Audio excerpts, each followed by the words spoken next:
హరే కృష్ణ. నా పేరు రాధాకృష్ణ చరణ్దాస్. ఇక్కడ కూర్మ గ్రామంలో గత 5.5 సంవత్సరాలుగా ఇక్కడ కుటుంబ సభ్యులతో ఉంటున్నాను. ఈ కూర్మ గ్రామం గురించి కొన్ని వివరాలు తెలుసుకోండి. ఇది 2018లో ఆరంభమైంది. ప్రస్తుతం 15 కుటుంబాల వారికి ఇక్కడ నివసిస్తున్నారు. సో కూర్మ గ్రామం యొక్క ముఖ్య ఉద్దేశం చాలామంది అడుగుతుంటారు, సరళ జీవితం ఉన్నత చింతనం. సాధారణంగా భూదేవి సర్వ కామ దుగామయ్య అని భూదేవిని అంటారు. భూమి నుంచి అన్నీ కూడా ఉత్పత్తి అవుతాయి.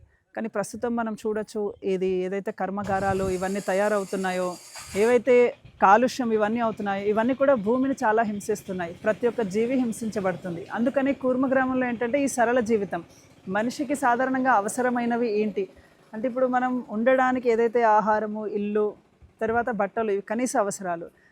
అదే ఇప్పుడు ఇవి కాకుండా మనం కొంచెం ఆధునికంగా వెళ్ళినట్లయితే ఎన్నో వెరైటీస్ అవన్నీ కూడా బయట మనకు అడ్వర్టైజ్మెంట్ అవుతున్నాయి. ఇవన్నీ మనిషి కొనడానికి తన జీవిత కాలం మొత్తం సంపాదించడం, అవి ఖర్చు పెట్టడంలోనూ సమయం అంతా వృధా అయిపోతుంది. కానీ సంతృప్తి మాత్రం దొరకడం లేదు. ఆ కారణం చేతనే కూర్మ గ్రామంలో ఏంటంటే ఇక్కడ ఉమ్మడి కుటుంబాలు, ఇక్కడ బార్టర్ సిస్టమ్ అంటే పూర్వం ఎలా అయితే వస్తు మార్పిడి జీవన విధానం ఉండేదో ఆ విధానం మనం ఇక్కడ చేస్తుంటాము. అలానే ఉమ్మడి కుటుంబాలు అంటే ఇప్పుడు ఈ మధ్య చాలామందికి మెసేజెస్ వస్తున్నాయి ఏంటంటే, వృద్ధులకి మీరు రక్షించండి, కొంచెం ఫండ్స్ హెల్ప్ చేయండి, డొనేషన్స్ ఇవ్వండి అంటే ఓల్డ్ ఏజ్ హోమ్స్ ఎక్కువ అయిపోతున్నాయి. అలానే పిల్లల నుంచి కూడా సైట్ పెరగడం కానీ, ఆర్టిజం ఇలాంటి అనేక రోగాలు కూడా పెరుగుతున్నాయి. 9 సంవత్సరాల పిల్లలు కూడా క్యాన్సర్ ఇలాంటి పదాలు వింటున్నాం. కారణం ఏంటంటే మన ఆహారము, నీళ్ళు ఇవన్నీ కూడా కలుషితం అయిపోతున్నాయి.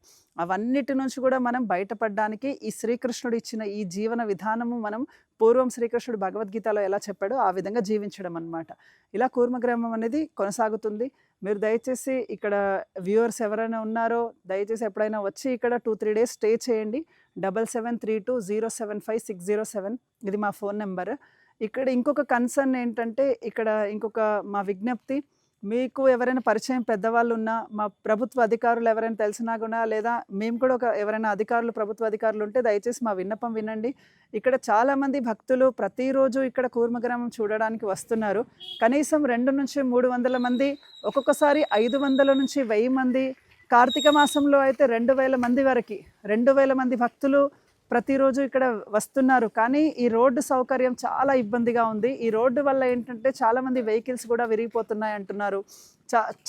ఆటో ఛార్జెస్ కూడా పెంచేస్తున్నారు, ఎందుకంటే ఈ రోడ్డు బాగాలేదని. ఈ విధంగా ప్రజలు కూడా చాలా ఇబ్బంది పడుతున్నారు, వచ్చే భక్తులందరూ కూడా. కానీ కూర్మ గ్రామంకి వచ్చాక ఇక్కడ ఏదైతే ప్రతిరోజు అందరికీ, భక్తులందరికీ కూడా పూర్తి భోజన ప్రసాదం మేము పెడతాము. వాళ్ళకు ఇక్కడ ఒక జీవన విధానం గురించి అర్థం చేపిస్తాం. ఆ తర్వాత వాళ్ళు సంతృప్తి అవుతున్నారు. కానీ రోడ్డు చాలా ఇబ్బందిగా ఉంది. సో పెద్దవాళ్ళు, అధికారులు కొంచెం